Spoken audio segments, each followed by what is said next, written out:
শুনি নিপ্ৰ পৰীক্ষিত ঋষিত পুচন্ত কথা কৰি কীৰ্তন জ্বলি অৱহিতি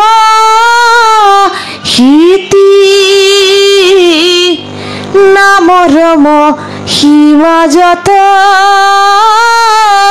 তোমাৰ মুখত মুনি শুনি ভৈলো পৰম তৃপ্তি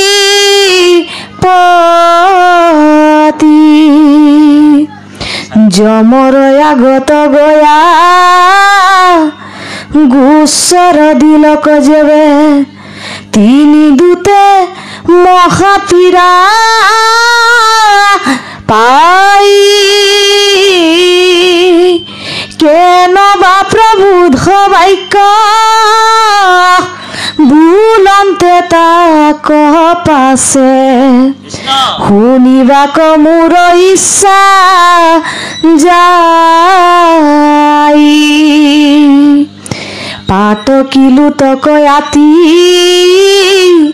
কৰ যিটো উগ্ৰ শাস্তি যাৰ অৱশ্য জগতৰ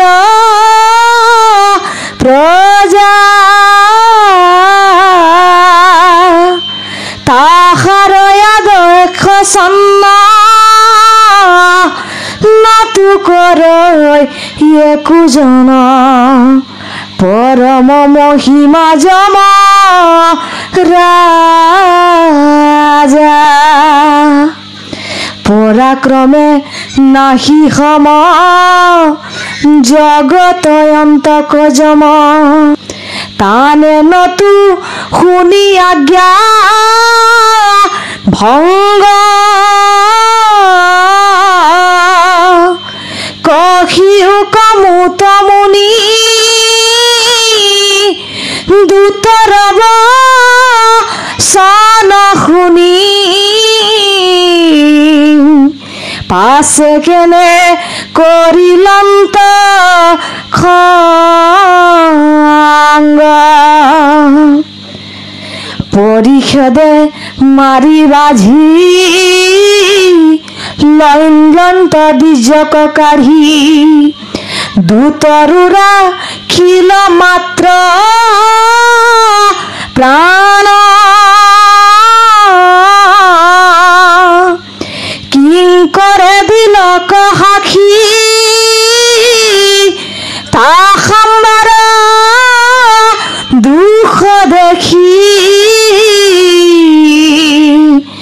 যমে কিবা দিলা সমি ধন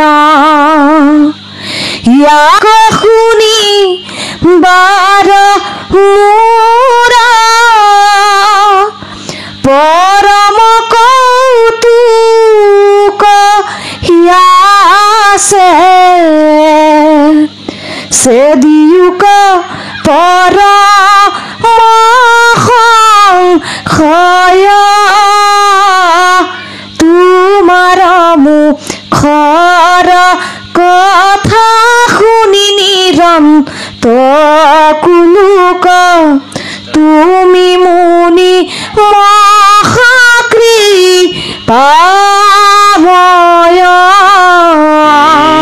কতবা জন্মৰ পুণ্য তোমাতো পুচিবে পাইলো কিনো মোৰ আছে মহাভাগ দেবে নেদেখন্ত যাক হেনয় মুনিক মই মৰণ হমে পাইলো লাগ হে ৰাম মোৰ পিতা মহাশয় হি আছিল কৃষ্ণৰ দাস কৃষ্ণ জানিলো তেহে চক্ৰ পানী ভকতৰ বংশ হবে হেনবা সংসাৰতৰ তোমাৰ দি আইলো দেখে আনি ৰাম এতেক বোলন্তে ৰাজা লুতকে তিনতিল মুখ মিলিলা কৰোণা ৰখ ইয়াতি তনু ভৈল পুলকিত কৃষ্ণৰ চৰণে চিত্ত দিয়া তম্ভি থাকিল নমাতি।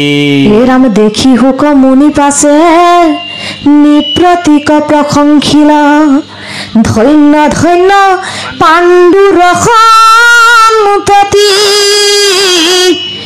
দৈতৰ যমৰয়ামে শুনিও সম্বাদ কথা ইয়ে কহু তোমাক প্ৰতি। কৃষ্ণ কৃপালু বাপাই সমস্ত ছবি ছন্দত কৈছে যে শুনি নিৰ্প পৰীক্ষিত লিখিত পুচন্ত কথা কৰি কীৰ্তাঞ্জলি অৱহিত হিতি নামৰ মহিমা যত তোমাৰ মুখত মুনি শুনি ভৈল পৰম টিপিতি। যমৰ আগত গয়া গোচৰ দিলেক যেবে তিনি দূতে মহাপীড়া পায় কেনেও বা প্ৰবোধ বাক্য বুলিলন্ত তাক পাছে শুনিবাক মোৰ ইচ্ছা যায়। ৰজা পৰীক্ষিতে শুকগুৰুৰ পৰা জানিব বিচাৰিছে যে যমৰজাক যেতিয়া সেই দূতসকলে গোচৰ দিলে যে মহাপীড়া পায় বিষ্ণুদূতসকলে যিহেতু মাৰিছিল কোবাইছিল তাৰে এই গোচৰটো লৈ গৈ যমৰজাক দিছিল আৰু এই কথাটো উৎসুকেৰে শুনিবৰ কাৰণে আনন্দৰে শুনিবৰ কাৰণে ইচ্ছা প্ৰকাশ কৰিছে ৰজা পৰীক্ষিতে। তাৰপিছতে কৈছে পাতকী লোকত আতি কৰৈ যিটো উগ্ৰ শাস্তি যাৰ বৈশ্য জগতৰ প্ৰজা তাহাৰ আদেশ চন্ন নতু কৰৈ একোজনে পৰম মহিমা যমৰাজা। যমৰজা কোন হয় এই কথাটো যমৰজাৰ প্ৰভাৱ আৰু যমৰজাৰ স্বভাৱটো দুইটা বস্তু ইয়াত দাঙি উঠিছে ফুটি উঠিছে। যমৰজা কোন হয় বুলি কৈছে যে পাতকী লোকত আতি কৰৈ যিটো উগ্ৰ শাস্তি যে যিমান পাপ কৰ্ম কৰে সবক পানিশমেণ্ট কোনে দিয়ে শাস্তি কোনে দিয়ে যমৰজাই দিয়ে দেই। তাহাৰ আদেশ চন্ন আকৌ তেওঁৰ আদেশটো চন্ন কৰিলে উৎসাত কৰিলে কোনে নতু কৰে একোজনে কোনো কৰিবলৈ সাহসো নকৰে কিন্তু পৰম মহিমা যমৰজা সেই পৰম মহিমা যমৰজা মহিমাবিলাক এই যমৰজাৰ যিটো আদেশ চন্ন কৰিবই নোৱাৰে কিন্তু তেনেকুৱা এজন ৰজাৰ দেখোন কথাটো চন্ন হৈ গ'ল। কিহৰ কাৰণে হ'ল পৰাকৰ্মে নাহি সম জগত অন্তক যম তানে নতু শুনি আজ্ঞা ভংগ কহিও ক মুত মুনি দূতৰ বচন শুনি পাছে কেনে কৰিলন্ত খং। গতিকে যমৰজাইনো কি খং কৰি কি কথা ক'লে এই কথাটো মোক ভালকৈ বুজাই দিয়ক বুলি ৰজা পৰীক্ষিতে শুকগুৰুৰ ওচৰত কাকুতি কৰি কৈছে। পাৰিষদে মাৰি বাৰী লৈলন্ত দ্বিজক কাঢ়ি দূতৰো ৰাখিল মাত্ৰ প্ৰাণ দূতৰো ৰাখিল মাত্ৰ প্ৰাণ কিংকৰে দিলক সাক্ষী তাখম্বাৰ দুখ দেখি জমে কিবা দিলা সমিধান। গতিকে এই যে অজামিল নামৰ মহাপাপী জীৱটোক যমদূতসকলে ইমান মাৰপিট কৰি কাঢ়ি লৈ গ'ল কিন্তু তেওঁলোকক কিন্তু যমদূতসকলক কিন্তু প্ৰাণে নামাৰিলে হত্যা নকৰিলে কিন্তু তেওঁলোকক উগ্ৰ শাস্তি কৰি তেওঁলোকৰ পৰা সেই মহাপাপী জীৱটোক মানে যিজন অজামিল আছিল সেইজনক লৈ কাঢ়ি লৈ গুচি গ'ল। গতিকে যমৰজাক যেতিয়া কথাবিলাক ক'লে যমদূতসকলে যমৰজাইনো কি সমিধান দিলে তাক আপুনি সুন্দৰভাৱে মোৰ আগত কওক।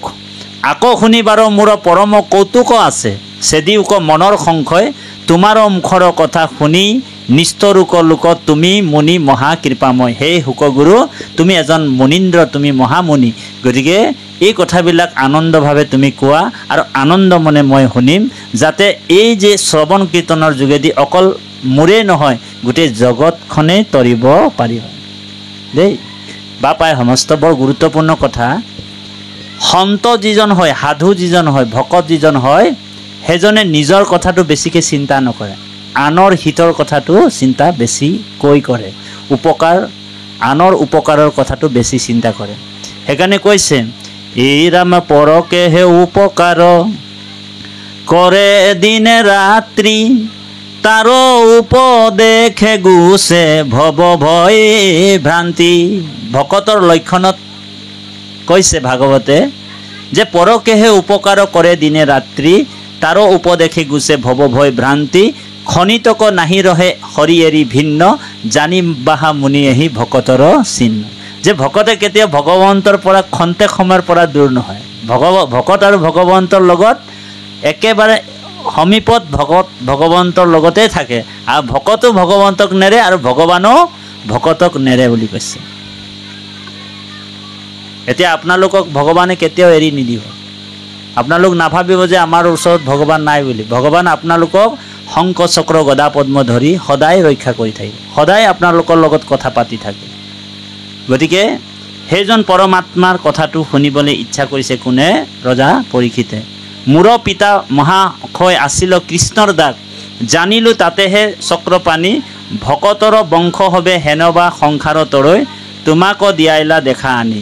গতিকে মোৰ যিসকল পিতৃপুৰুষ আছিল তেওঁলোকে ভগৱানৰে ভক্তি কৰিছিল, সেইকাৰণে মই অকণমান কৃপাটো লাভ কৰিছোঁ। এতিয়া আমাৰ যে আজি যে আমাৰ এই যে কৃষ্ণকুৰ্মী বাপে যে আজি যে ভকতীয়া অনুষ্ঠানত যে গুচি আহিল, বংশৰ তেওঁ এজন মানে কুলৰ এটা দ্বীপ হয় নাই? আজি গোটেই কুলটোক প্ৰকাশিত কৰিছে। বৰ গুৰুত্বপূৰ্ণ কথা। কেনেকৈ প্ৰকাশিত কৰিছে? তাৰমানে তেওঁলোকৰ পূৰ্বপুৰুষৰ কোনোবা এজন কৃষ্ণৰ ভকত আছিল দেই। প্ৰাক জন্মানি অনুশিক্ষিতম, পূৰ্বতে কোনোবা এজন সংস্কাৰ আছিলে, সেই জীৱটোৱে ঈশ্বৰৰ লগত সম্পৰ্ক আছিল।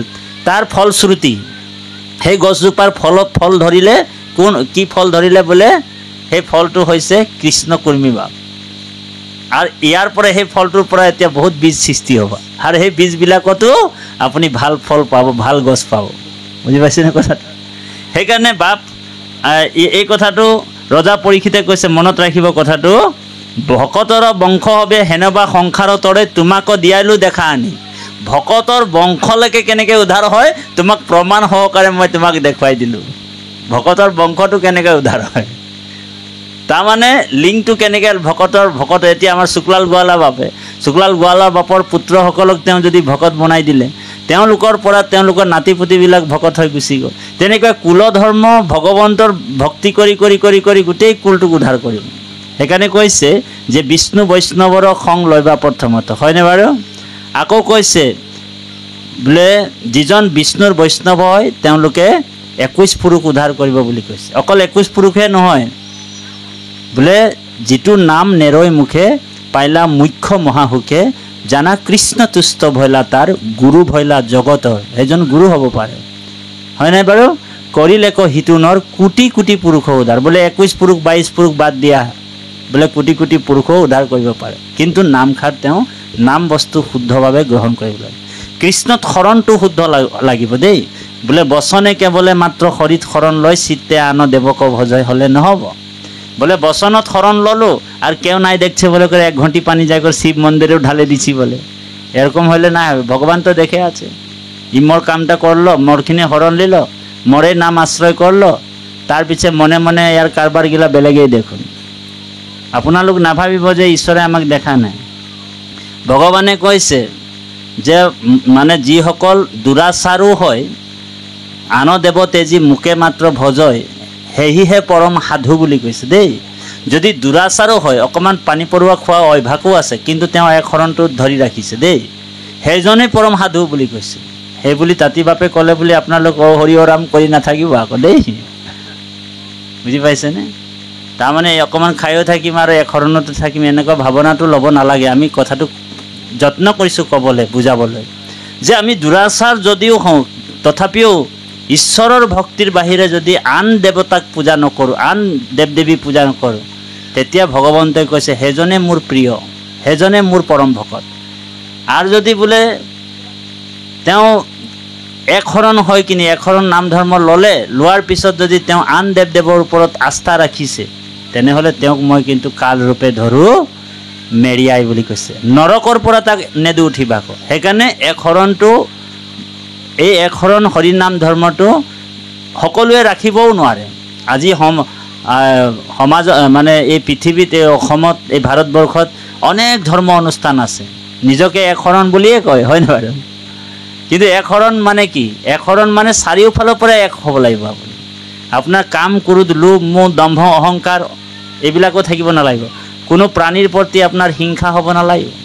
আপুনি জীৱ এটাক আনি কিনি যদি ঔহৰি অৰাম কৰি বধ কৰিলে, আৰু বোলে ঘৰত গুৰু ঘৰ আছে, আপোনাৰ গুৰু আসন আছে, আৰু আপুনি যদি ইয়াতে মচৰাই মচৰি কৰি খাই আছি হা, তেতিয়া গুৰুৱে ভাবিব কি ৰকম মানুহ ৰে, যে বোলে মোকে আসন প্ৰতিষ্ঠা কৰি লিছে, মোকে হাঁকাই লিছে, আৰু ই আনে কৰে মৰে জীৱবিলাকে মোকে মাৰে কৰি খুৱাই আছে।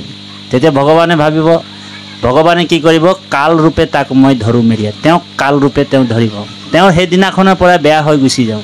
সেইকাৰণে গুৰু আসন থকা ঘৰত কেতিয়াও এই অখাদ্য বস্তুবিলাক আমি ল'ব নালাগে নিয়ম মতে দেই। কিন্তু তাঁতি বাপে আপোনালোকৰ চৌকাবিলাকো বন্ধ কৰিবলৈ অহা নাই, খাই থাকক বাৰু।